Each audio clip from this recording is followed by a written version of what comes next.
Stoics had a tremendous reputation for logic. In this department, they were the successors, or rather the supersessors, of Aristotle. For after the death of Theophrastus, the library of the Lyceum is said to have been buried underground at Sepsis until about a century before Christ, so that the Organon may actually have been lost to the world during that period. At all events, under Strato, the successor of Theophrastus, who specialized in natural science, the school had lost its comprehensiveness. Cicero even finds it consonant with dramatic propriety to make Cato charge the later Peripatetics with ignorance of logic. On the other hand, Chrysippus became so famous for his logic as to create a general impression that if there were a logic among the gods, it would be no other than the Chrysipian. But if the Stoics were strong in logic, they were weak in rhetoric. This strength and weakness were characteristic of the school at all periods. Cato is the only Roman Stoic to whom Cicero accords the praise of real eloquence. In the dying accents of the school as we hear them in Marcus Aurelius, the imperial sage counts it a thing to be thankful for that he had learnt to abstain from rhetoric, poetic, and elegance of diction. The reader, however, cannot help wishing that he had taken some means to diminish the crabbedness of his style. If a lesson were wanted in the importance of sacrificing to the graces, it might be found in the fact that the early Stoic writers, despite their logical subtlety, have all perished, and that their remains have to be sought for so largely in the pages of Cicero. In speaking of logic as one of the three departments of philosophy, we must bear in mind that the term was one of much wider meaning than it is with us. It included rhetoric, poetic, and grammar, as well as dialectic or logic proper, to say nothing of disquisitions on the senses and the intellect, which we should now refer to psychology. Logic as a whole being divided into rhetoric and dialectic. Rhetoric was defined to be the knowledge of how to speak well in expository discourses, and dialectic as the knowledge of how to argue rightly in matters of question and answer. Both rhetoric and dialectic were spoken of by the Stoics as virtues, for they divided virtue in its most generic sense, in the same way as they divided philosophy into physical, ethical, and logical. Rhetoric and dialectic were thus the two species of logical virtue. Zeno expressed their difference by comparing rhetoric to the palm and dialectic to the fist. Instead of throwing in poetic and grammar with rhetoric, the Stoics subdivided dialectic into the part which dealt with the meaning and the part which dealt with the sound, or, as Chrysippus phrased it, concerning significance and significates. Under the former came the treatment of the alphabet, of the parts of speech, of solecism, of barbarism, of poems, of amphiboles, of metre and music, a list which seems at first sight a little mixed, but in which we can recognize the general features of grammar, with its departments of phonology, accidence, and prosody. The treatment of solecism and barbarism in grammar corresponded to that of fallacies in logic. With regard to the alphabet, it is worth noting that the Stoics recognized 7 vowels and 6 mutes. This is more correct than our way of talking of 9 mutes, since the aspirate consonants are plainly not mute. There were, according to the Stoics, 5 parts of speech: name, appellative, verb, conjunction, article. Name meant a proper name, and appellative a common term. There were reckoned to be 5 virtues of speech: Hellenism, clearness, conciseness, propriety, distinction. By Hellenism was meant speaking good Greek. Distinction was defined to be a diction which avoided homeliness. Over against these, there were 2 comprehensive vices, barbarism and solecism, the one being an offense against accidents, the other against syntax. The famous comparison of the infant mind to a blank sheet of paper, which we connect so closely with the name of Locke, really comes from the Stoics. The earliest characters inscribed upon it were the impressions of sense, which the Greeks called fantasies. A fantasy was defined by Zeno as an impression in the soul. Cleanthes was content to take this definition in its literal sense, and believed that the soul was impressed by external objects as wax by a signet ring. Chrysippus, however, found a difficulty here, and preferred to interpret the master's saying to mean an alteration or change in the soul. He figured to himself the soul as receiving a modification from every external object which acts upon it, just as the air receives countless strokes when many people are speaking at once. Further, he he declared that in receiving an impression the soul was purely passive, and that the fantasy revealed not only its own existence, but that also of its cause, just as light displays itself and the things that are in it. Thus, when through sight we receive an impression of white, an affection takes place in the soul, in virtue whereof we are able to say that there exists a white object affecting us. The power to name the object resides in the understanding. First must come the fantasy, and the understanding, having the power of utterance, expresses in speech the affection it receives from the object. The cause of the fantasy was called the phantast, for example, the white or cold object. If there is no external cause, then the supposed object of the impression was a phantasm, such as a figure in a dream, or the Furies whom Orestes sees in his frenzy. How then was the impression which had reality behind it to be distinguished from that which had not? By the feel is all that the Stoics really had to say in answer to this question.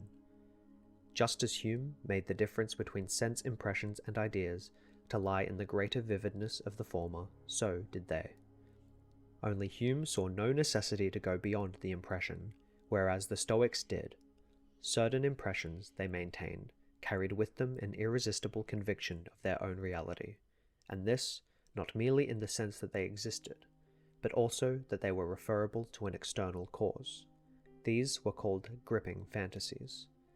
Such a fantasy did not need proof of its own existence, or of that of its object.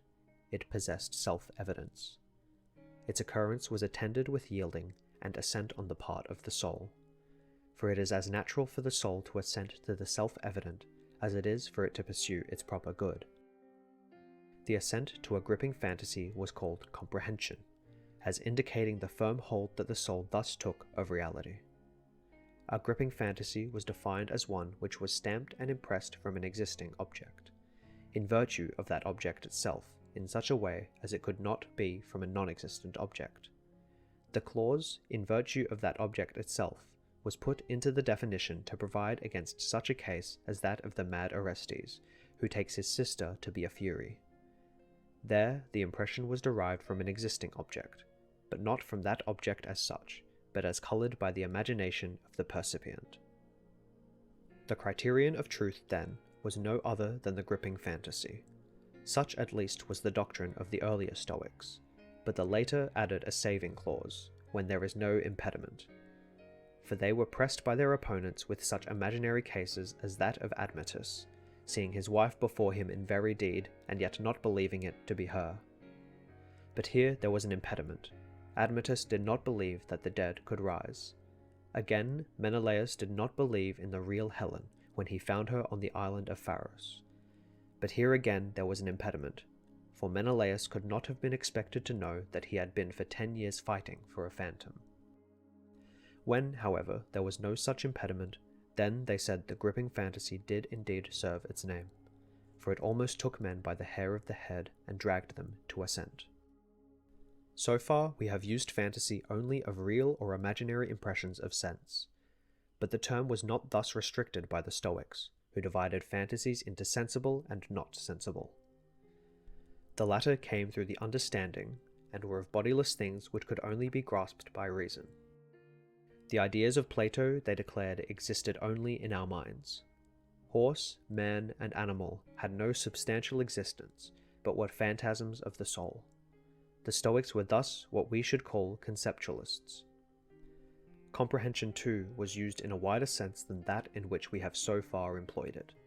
There was comprehension by the senses as of white and black, of rough and smooth, but there was also comprehension by the reason of demonstrative conclusions such as that the gods exist and that they exercise providence.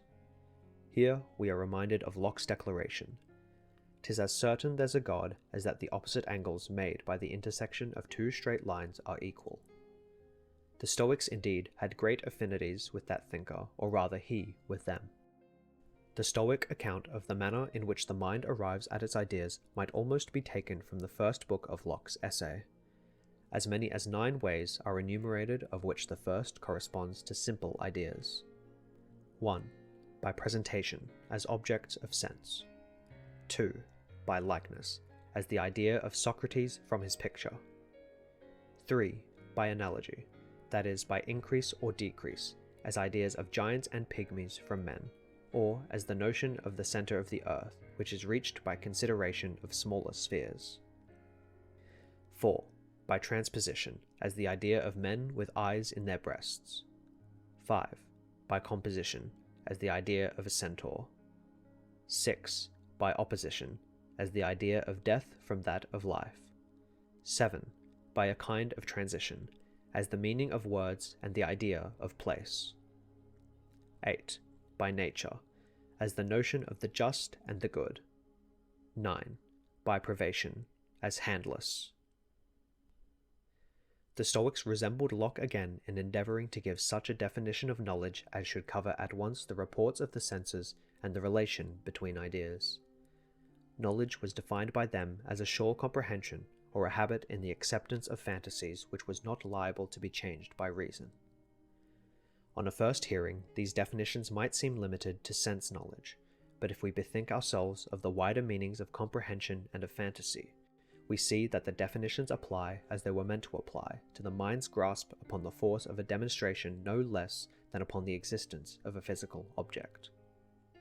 Zeno, with that touch of oriental symbolism which characterized him, used to illustrate to his disciples the steps to knowledge by means of gestures. Displaying his right hand with the fingers outstretched, he would say, "That is a fantasy." Then contracting the fingers a little, "That is assent." Then, having closed the fists, "That is comprehension." Then clasping the fist closely with the left hand, he would add, "That is knowledge." A notion which corresponds to our word concept was defined as a phantasm of the understanding of a rational animal. For a notion was but a phantasm as it presented itself to a rational mind.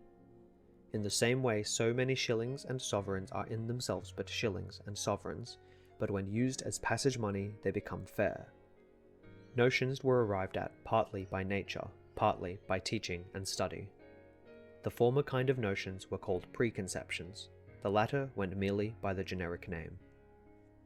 Out of the general ideas which nature imparts to us, reason was perfected about the age of 14, at the time when the voice, its outward and visible sign, attains its full development, and when the human animal is complete in other respects as being able to reproduce its kind. Thus, reason which united us to the gods was not, according to the Stoics, a pre-existent principle, but a gradual development out of sense. It might truly be said that with them the senses were the intellect. Being was confined by the Stoics to body, a bold assertion of which we shall meet the consequences later. At present it is sufficient to notice what havoc it makes among the categories. Of Aristotle's 10 categories it leaves only the first, substance, and that only in its narrowest sense of primary substance. But a substance or body might be regarded in 4 ways. 1. Simply as a body. 2. As a body of a particular kind. 3. As a body in a particular state. Or 4. As a body in a particular relation. Hence result the 4 Stoic categories of substrates, such like, so disposed, and so related. But the bodiless would not be thus conjured out of existence. For what was to be made of such things as the meaning of words, time, place, and the infinite void? Even the Stoics did not assign body to these, and yet they had to be recognized and spoken of. The difficulty was got over by the invention of the higher category of somewhat, which should include both body and the bodiless. Time was a somewhat, and so was space, though neither of them possessed being. In the Stoic treatment of the proposition, grammar was very much mixed up with logic. They had a wide name which applied to any part of diction, whether a word or words, a sentence, or even a syllogism. This we shall render by dict. A dict, then, was defined as that which subsists in correspondence with a rational fantasy. A dict was one of the things which the Stoics admitted to be devoid of body. There were 3 things involved when anything was said: the sound, the sense, and the external object. Of these, the first and the last were bodies, but the intermediate one was not a body. This we may illustrate after Seneca as follows. You see Cato walking. What your eyes see and your mind attends to is a body in motion. Then you say, Cato is walking. The mere sound indeed of these words is air in motion, and therefore a body, but the meaning of them is not a body, but an announcement about a body, which is quite a different thing.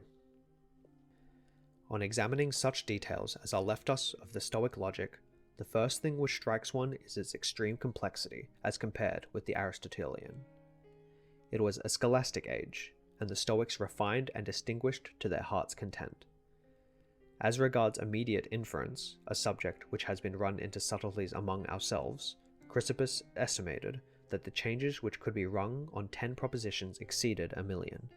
But for this assertion he was taken to task by Hipparchus the mathematician, who proved that the affirmative proposition yielded exactly 103,049 forms, and the negative 310,962.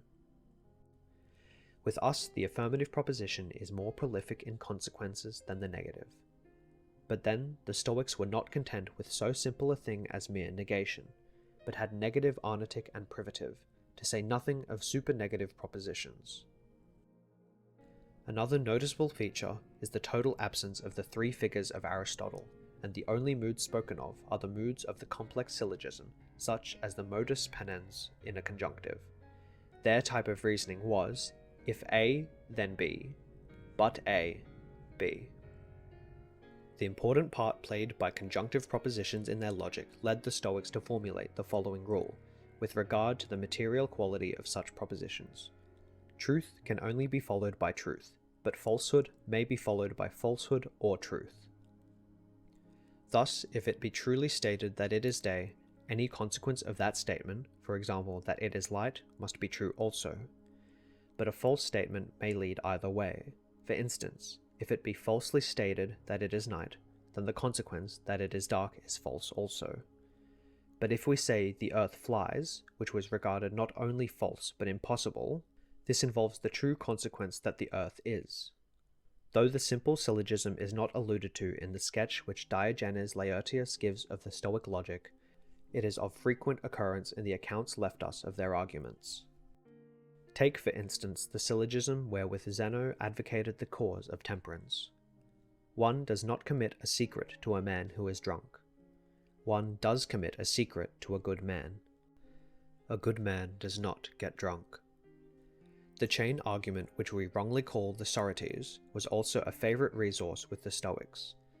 If a single syllogism did not suffice to argue men into virtue, surely a condensed series must be effectual. And so they demonstrated the sufficiency of wisdom for happiness as follows. The wise man is temperate. The temperate is constant. The constant is unperturbed. The unperturbed is free from sorrow. Whoso is free from sorrow is happy. The wise man is happy. The delight which the early Stoics took in this pure play of the intellect led them to pounce with avidity upon the abundant stock of fallacies current among the Greeks of their time. These seem, most of them, to have been invented by the Megarians, and especially by Eubulides of Miletus, a disciple of Euclides, but they became associated with the Stoics both by friends and foes who either praised their subtlety or derided their solemnity in dealing with them. Chrysippus himself was not above propounding such sophisms as the following. Whoever divulges the mysteries to the uninitiated commits impiety. The Hierophant divulged the mysteries to the uninitiated. The Hierophant commits impiety. Anything that you say passes through your mouth. You say a wagon. A wagon passes through your mouth. He is said to have written 11 books on the no one fallacy, but what seems to have exercised most of his ingenuity was the famous liar, the invention of which is ascribed to Eubulides. This fallacy in its simplest form is as follows. If you say truly that you are telling a lie, are you lying or telling the truth? Chrysippus set this down as inexplicable. Nevertheless, he was far from declining to discuss it. For we find in the list of his works a treatise in 5 books on the inexplicables, an introduction to the liar and liars for introduction, 6 books on the liar itself, a work directed against those who thought that such propositions were both false and true, another against those who professed to solve the liar by a process of division, 3 books on the solution of the liar, and finally a polemic against those who asserted that the liar had its premises false. It was well for poor Philetus of Cos that he ended his days before Chrysippus was born, though, as it was, he grew thin and died of the lyre, and his epitaph served as a solemn reminder to poets not to meddle with logic. Philetas of Cos am I, 'twas the lyre who made me die, and the bad nights caused thereby. Perhaps we owe him an apology for the translation.